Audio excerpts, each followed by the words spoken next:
Hello everyone, मैं हूं श्वेता और आप देख रहे हैं स्टडी कॉमर्स। इस वीडियो में हम डिस्कस करेंगे अकाउंट से related important MCQs part second. आप हमारे लेक्चर्स की फ्री पीडीएफ टेलीग्राम से डाउनलोड कर सकते हैं। इससे रिलेटेड इन्फॉर्मेशन आपको डिस्क्रिप्शन बॉक्स में मिल जाएगी। इसके अलावा आप इस क्यूआर कोड को स्कैन करके भी हमें ज्वाइन कर सकते हैं। तो चलिए शुरू करते हैं। सबसे पहला क्वेश्चन देख लेते हैं। Amongst the following who is not a partner? Options हैं minor partner, sleeping partner, nominal partner या इनएक्टिव पार्टनर। तो सबसे पहला पॉइंट क्या है? Minor partner. माइनर का मतलब क्या होता है? ऐसा पर्सन जिसकी एज 18 ईयर्स से कम होती है। पार्टनरशिप फर्म में एक माइनर को पार्टनर बनाया जा सकता है, बट वो सिर्फ प्रॉफिट के लिए पार्टनर होता है। दैट मीन्स जो माइनर पार्टनर है वो सिर्फ बेनिफिट्स के लिए इंक्लूड किया जाता है पार्टनरशिप फर्म में, और जो भी उसकी लाइबिलिटी होती है limited up to its shares. Liability क्या है? इसकी लिमिटेड होती है, जितना इसका शेयर होता है उतने तक के लिए। इसके बाद जब ये एज ऑफ मेजॉरिटी अटेन कर लेता है, उसके बाद इसको 6 महीने के अंडर में डिसाइड करना होता है एज अ पार्टनर कंटिन्यू रहना चाहता है या नहीं चाहता है।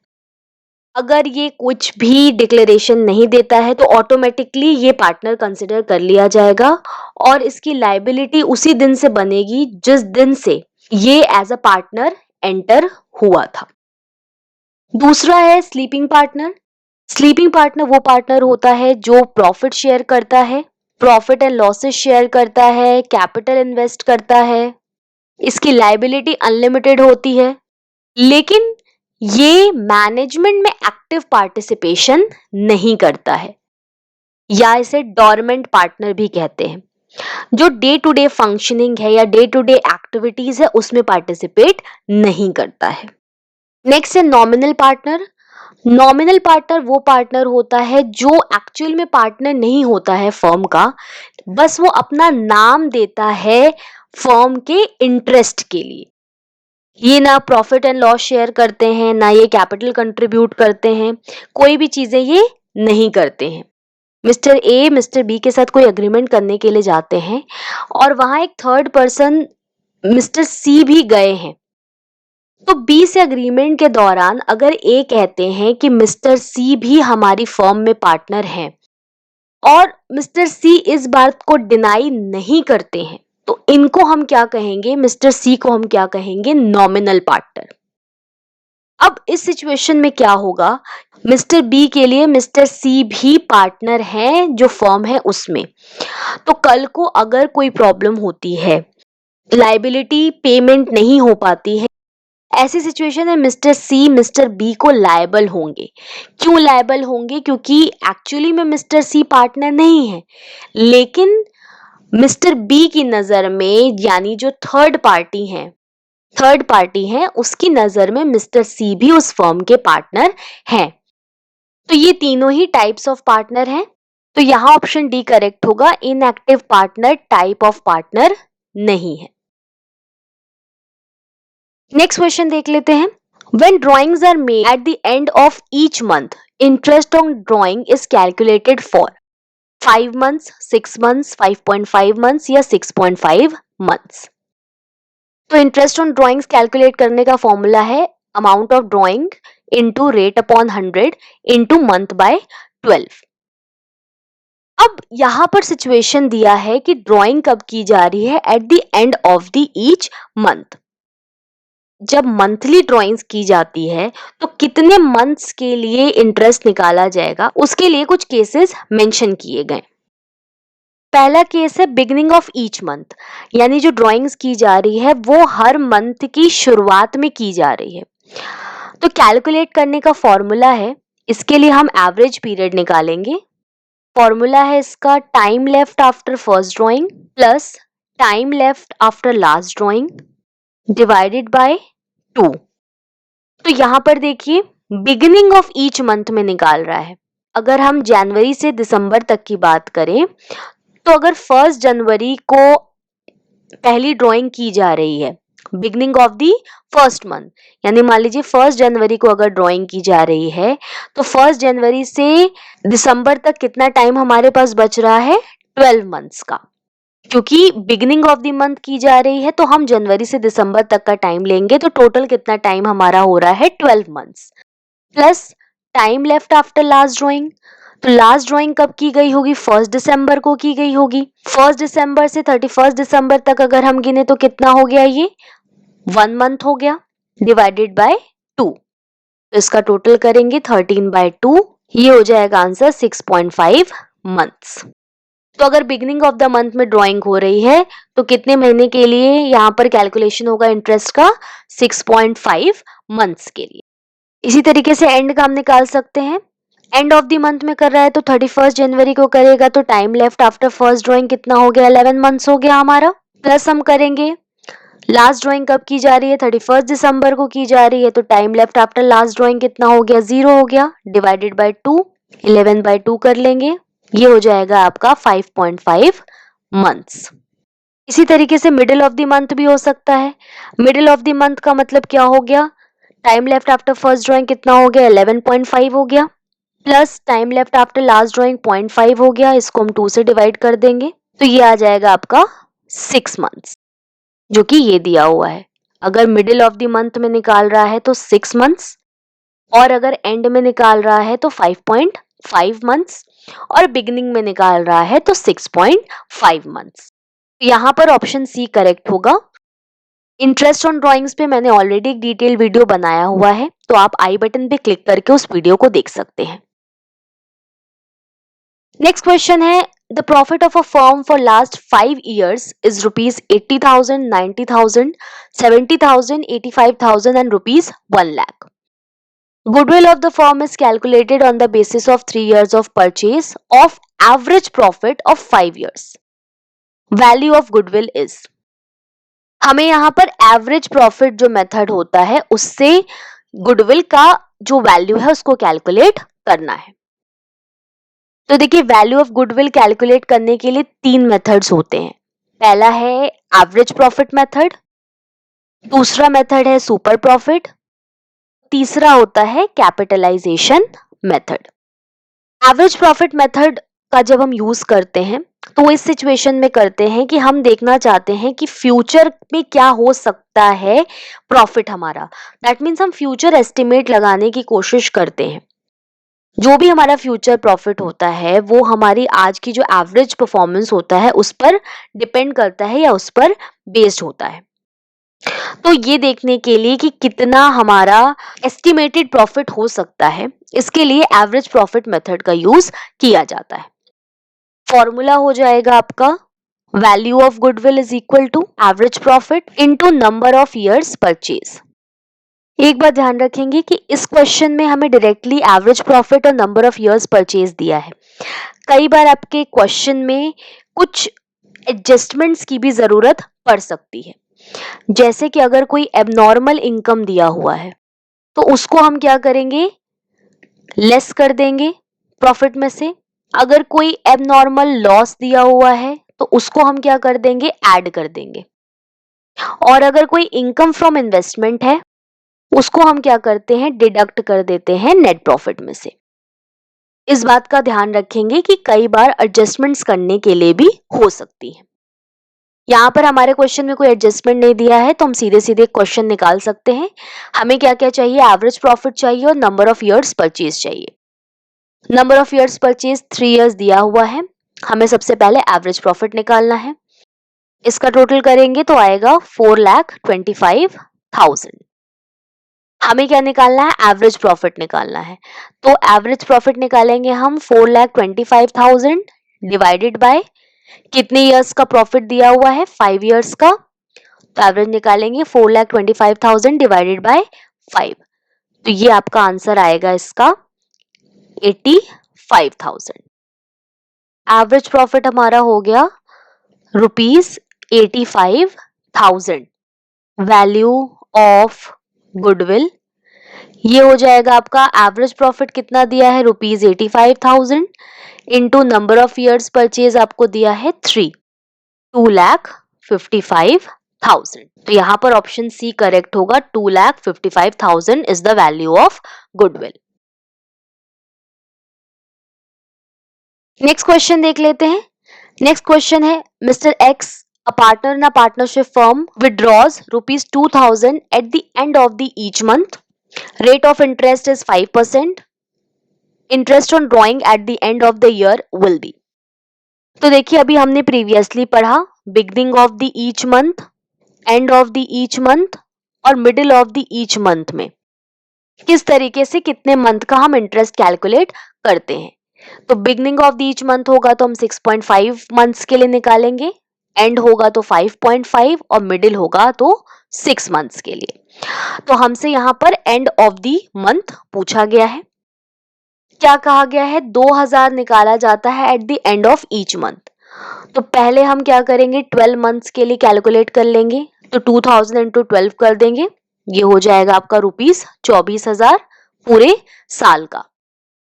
तो इंटरेस्ट ऑन ड्राइंग कैलकुलेट करते हैं। अमाउंट ऑफ ड्राइंग हमने कितना निकाल लिया, रुपीस 24,000 इंटू रेट कितना है, आपको रेट दिया हुआ है 5%, 5/100 इंटू मंथ। तो चूंकि यहाँ पे and of the each month पे निकाल रहा है तो यहाँ पर अप्लाई होगा 5.5 मंथ्स, 5.5/12। इसको कैलकुलेट कर लेते हैं, इंटू 5 इंटू 5.5, 100 इंटू 5.5 करेंगे, ये आपका आ जाएगा रुपीस 550। तो ऑप्शन सी यहाँ करेक्ट होगा, रुपीस 550। नेक्स्ट क्वेश्चन देख लेते हैं। A and B share profits in the ratio of 7:3। C is admitted for 3/7 share in the profit. New profit sharing ratio क्या होगा। तो इसको कैलकुलेट कर देते हैं। Let the profit be ₹1, remaining profit हो जाएगा हमारा 1 माइनस, नया पार्टनर आया है 3/7 यानी 3/7 के लिए 4/7 इज न्यू शेयर। ऑलरेडी उसके पास कितना था, 7:3 है यानी 7/10 इज टू 3/10। तो ए का नया शेयर कितना हो जाएगा, 7/10 इंटू 4/7, 7 4 28। इसी तरीके से बी का नया शेयर निकाल लेते हैं। बीज न्यू शेयर 3/10 इंटू 4/7, 4 3 12। सी का शेयर कितना है, सी आया है 3/7 के लिए। तो कितना हो गया, रेशियो हो गया 28/70 इज टू 12/70 इज टू 3/7। तो यहाँ पर पहले हमें डिनोमिनेटर इक्वल करना होगा, तो हम 70 को ले लेते हैं एलसीएम। तो ये कितना हो जाएगा आपका 28 इज टू 12, कितना हो जाएगा 7 10 जा 70, तो 10 इंटू 3 कितना हो जाएगा 30। एनपीआर है 28 इज टू 12 इज टू 30। इसको थोड़ा और सिंप्लीफाई कर लेते हैं। अगर हम 2 से काटें तो 2 6 जा 12, 15 2 जा 30 और ये आपका हो जाएगा 14 2 जा 28। तो न्यू प्रॉफिट शेयरिंग रेशियो हो गया 14:6:15। तो यहाँ पर हमारा ऑप्शन ए करेक्ट होगा, 14:6:15। ये हमारा हो गया new profit sharing ratio. Next question है, in the absence of an agreement partner is entitled to receive. Option A है इक्वल शेयर इन प्रॉफिट, दूसरा है interest on capital at the rate 12%, interest on loan at the rate 18% या फिर all the above. तो देखिए partnership agreement जब बनाई जाती है यानी पार्टनरशिप डीड जब बनाई जाती है उस समय सारी चीजें वहां पर मेंशन की जाती हैं कि कितना प्रॉफिट मिलेगा, कितना इंटरेस्ट ऑन कैपिटल मिलेगा, कितना लोन पे इंटरेस्ट मिलेगा, कितनी सैलरी होगी पार्टनर्स की, ये सभी चीजें मेंशन की जाती हैं। मान लीजिए ए एंड बी पार्टनर है, उन्होंने डीड बनाई और उसमें तय किया कि प्रॉफिट शेयरिंग रेशियो होगा 3:2। बट यहाँ क्या कह रहा है कि अगर अग्रीमेंट एब्सेंट हो, अग्रीमेंट मिसिंग हो, तो उस केस में पार्टनर्स किन किन चीजों के लिए एंटाइटल्ड होते हैं। उस सिचुएशन में सबसे पहले प्रॉफिट शेयरिंग रेशियो इक्वल होगा और interest on capital, interest on drawing और सैलरीज ये नहीं दिए जाएंगे। और इंटरेस्ट ऑन लोन कितना रहेगा, तो इंटरेस्ट ऑन लोन रहेगा 6%। तो हमारे क्वेश्चन के हिसाब से हमारा ऑप्शन ए करेक्ट होगा, In the absence of an agreement, partner is entitled to receive equal share in profits. Interest on capital मिलेगा ही नहीं, इंटरेस्ट ऑन लोन 6% होगा। नेक्स्ट क्वेश्चन देख लेते हैं।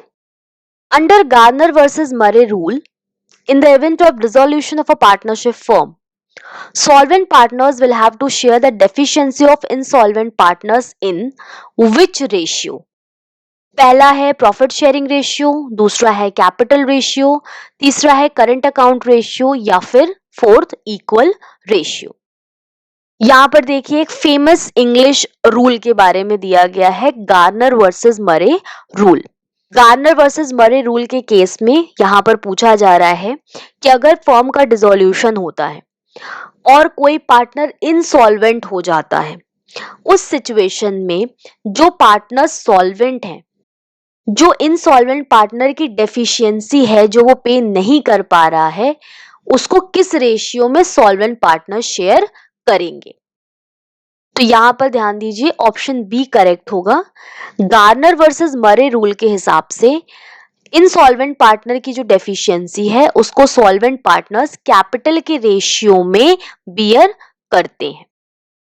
तो ये गार्नर वर्सेस मरे रूल के टाइम क्या था कि 3 पार्टनर्स थे, गार्नर, मरे एंड विल्किंस। ये 3 पार्टनर्स थे। विल्किंस इंसॉल्वेंट हो गए थे। अब यहां पर ये बात का झगड़ा था कि गार्नर और मरे किस रेशियो में जो इनसॉल्वेंट पार्टनर है, विल्किंस है, उसकी डेफिशिएंसी को बियर करेंगे।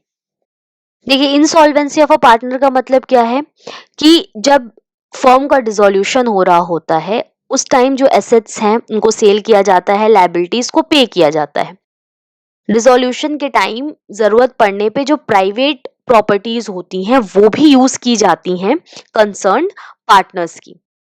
अब अगर किसी पार्टनर का capital account debit balance show कर रहा है, यानी कि जो रिक्वायर्ड कैश है पेमेंट करने के लिए डेट्स का, वो अगर उसको नहीं ला पा रहा है, तो माना जाएगा कि ये पर्सन क्या हो गया, इंसॉल्वेंट हो गया।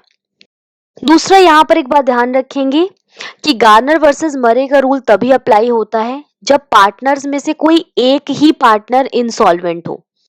अगर सारे पार्टनर्स इंसॉल्वेंट हो जाएं या सिर्फ एक पार्टनर सॉल्वेंट हो, इस केस में गार्नर वर्सेस मरे का रूल अप्लाई नहीं होता है।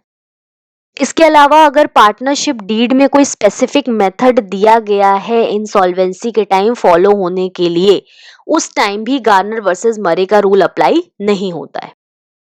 तो गार्नर वर्सेस मरे के रूल में क्या हुआ कि जब विल्किंस इंसॉल्वेंट हुए, तो इस केस में कोर्ट ने डिसीजन दिया कि कैपिटल रेशियो एक बेटर बेस है इंसॉल्वेंसी के टाइम डेफिशिएंसी से डील करने के लिए, क्योंकि जितना कैपिटल जिसने इन्वेस्ट किया हुआ है उस हिसाब से ही उसको जो लॉस है वो बियर करना चाहिए इंसॉल्वेंट पार्टनर का।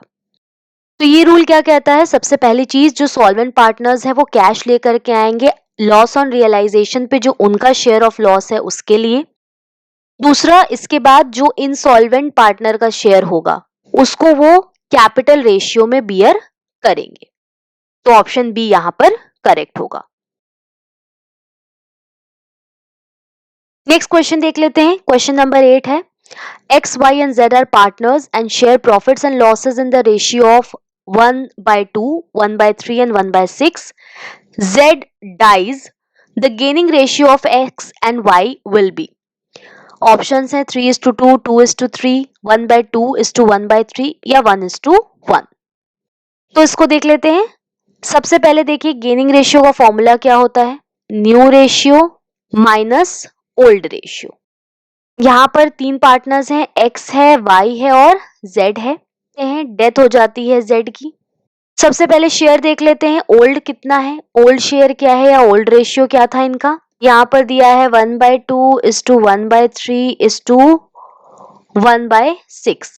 6 हम एलसीएम ले रहे हैं, तो ये हो जाएगा आपका 2 3 6। दूसरा आपका हो जाएगा, यहाँ पर ये 3 है, तो ये हो जाएगा 3 2 6 और ये हो जाएगा आपका 1। तो जो ओल्ड रेशियो है वो क्या है, 3:2:1। X, Y and Z। Z की डेथ हो गई तो जो न्यू प्रॉफिट शेयरिंग रेशियो हो गया x और y के बीच में वो क्या हो गया 3:2। अगर किसी पार्टनर की डेथ हो जाती है तो उस सिचुएशन में जो पार्टनर जिसकी डेथ हो गई है उसके रेशियो को हटाकर जो बचा हुआ रेशियो होता है उसी में जो ओल्ड पार्टनर्स होते हैं वो अपने प्रॉफिट को शेयर करते हैं। तो यहाँ पर न्यू रेशियो क्या हो गया 3:2, ओल्ड रेशियो क्या था 3:2:1। तो हम गेनिंग रेशियो निकाल लेते हैं। गेनिंग रेशियो है आपका new ratio minus old ratio.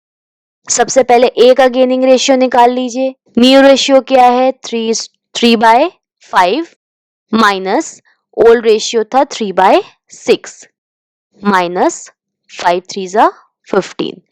ये हो जाएगा आपका 3/30। इसी तरह बी का गेनिंग रेशियो निकाल लेते हैं। बी का न्यू रेशियो क्या है 3/5 माइनस ओल्ड रेशियो क्या था 2/6। निकाल लेते हैं इसको 6×5=30। ये हो जाएगा आपका 2/30। तो जो गेनिंग रेशियो है ए और बी के बीच का वो है 3:2 का। तो यहां पर ऑप्शन ए करेक्ट होगा 3:2। नेक्स्ट क्वेश्चन देख लेते हैं। Which of the following statement is wrong? पहला है minimum number of partners in a partnership is 3। Second है minimum number of members in a private company is 2। Third है sole proprietor is the oldest form of business organisation. और fourth है it is necessary to register a public company. तो देखिए partnership में minimum कितने members चाहिए होते हैं 2, मैक्सिमम चाहिए 50। एक प्राइवेट कंपनी में भी मिनिमम मेंबर्स कितने चाहिए 2 और मैक्सिमम कितने हो सकते हैं 200। इसके अलावा sole proprietor one of the oldest form of business organisation है। इसके अलावा पार्टनरशिप कोऑपरेटिव सोसाइटीज कंपनी ये सभी फॉर्म्स ऑफ बिजनेस ऑर्गेनाइजेशन है। और लास्ट जो दिया है पब्लिक कंपनी, इनके लिए रजिस्ट्रेशन कराना कंपलसरी होता है। तो यहां पर देखिए पहला वाला ऑप्शन यहां होगा, ऑप्शन ए इज करेक्ट, क्योंकि यहां पर दिया है मिनिमम नंबर ऑफ पार्टनर्स कितने होने चाहिए 3 होने चाहिए, जो कि गलत है। ये कितने होने चाहिए मिनिमम नंबर ऑफ पार्टनर्स 2। तो यहां पर ऑप्शन ए हमारा करेक्ट होगा। नेक्स्ट क्वेश्चन देख लेते हैं।